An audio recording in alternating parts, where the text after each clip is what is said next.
Salut à tous, c'est Ciné Marvel. Vous n'êtes pas sans savoir que le rachat de la 20th Century Fox par Disney en 2019 a signé la fin de la saga X-Men.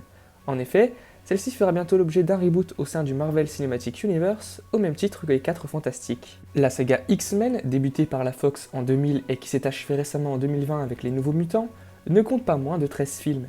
Elle est donc l'une des sagas les plus importantes de ces dernières années et a propulsé les films de super-héros sur le devant de la scène. Néanmoins, il faut avouer que cet univers cinématographique est assez bordélique et reste extrêmement compliqué à aborder si l'on ne s'y connaît pas un minimum.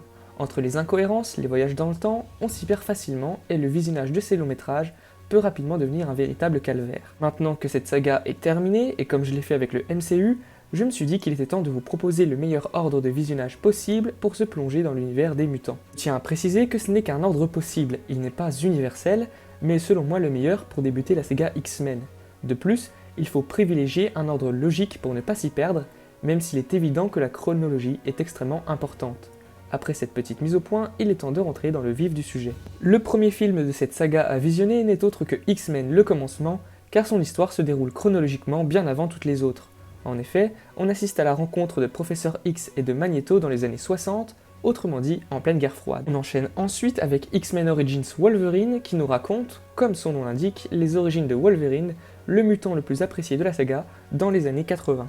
Après cela, place à X-Men, le premier film de cet univers cinématographique à être sorti dans les salles et qui se déroule dans les années 2000. Le film X-Men à regarder ensuite n'est autre que la suite du précédent, c'est-à-dire X-Men 2. Son long métrage se déroule chronologiquement juste après le premier. Vous pourrez ensuite enchaîner avec le dernier opus de la première trilogie centrée autour des mutants, je parle bien sûr de X-Men l'affrontement final. Bien qu'il soit particulièrement mauvais et à des années-lumière des deux précédents, il est assez indispensable dans la saga. Retour au personnage interprété par Hugh Jackman, puisque le film suivant est Wolverine, le combat de l'immortel, dont l'histoire prend place au Japon après les événements de X-Men 3. Le long métrage explore la psychologie de Logan suite à son passé traumatisant vécu dans l'affrontement final. Les choses se corsent à partir de X-Men Days of Future Past, car le film se déroule à la fois quelques années après le combat de l'immortel, mais également 10 ans après X-Men le commencement. Vous comprendrez mieux après avoir vu le long métrage, mais retenez simplement que ce dernier permet de créer une nouvelle timeline. Et le premier film de cette deuxième timeline n'est autre que X-Men Apocalypse qui prend place dans les années 80. On y assiste au combat épique, du moins qui est censé l'être, entre les X-Men et le mutant le plus puissant de l'univers, à savoir Apocalypse. Une décennie après, nous avons le droit à X-Men Dark Phoenix qui nous propose une nouvelle version de Jean Grey et qui met fin à la quadrilogie centrée autour des mutants débutée en 2011 avec le commencement. Le film qu'il faut visionner ensuite est le plus récent et le dernier de la saga entamée par la Fox. Je parle bien sûr de Les Nouveaux Mutants qui se déroule lui aussi dans les années 90.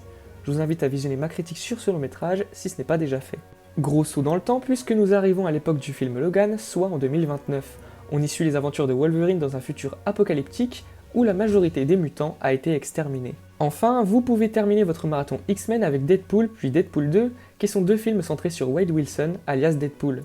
Les longs métrages se déroulent vraisemblablement dans les années 2000, soit entre New Mutants et Logan, mais les spoils sur les futurs films et les brisages constants du quatrième mur les empêchent de s'inscrire pleinement dans la saga. C'est pourquoi je recommande de les visionner à part, soit à la toute fin. C'est la fin de cette vidéo, j'espère qu'elle vous aura plu. Si c'est le cas, n'hésitez pas à la liker et à la partager, ça serait un immense soutien. En tout cas, je vous en remercie d'avance. Dites-moi dans les commentaires si cette vidéo vous a été utile ou si vous êtes d'accord avec l'ordre de visionnage proposé. Bref, c'est tout pour moi, je vous dis à la prochaine, salut!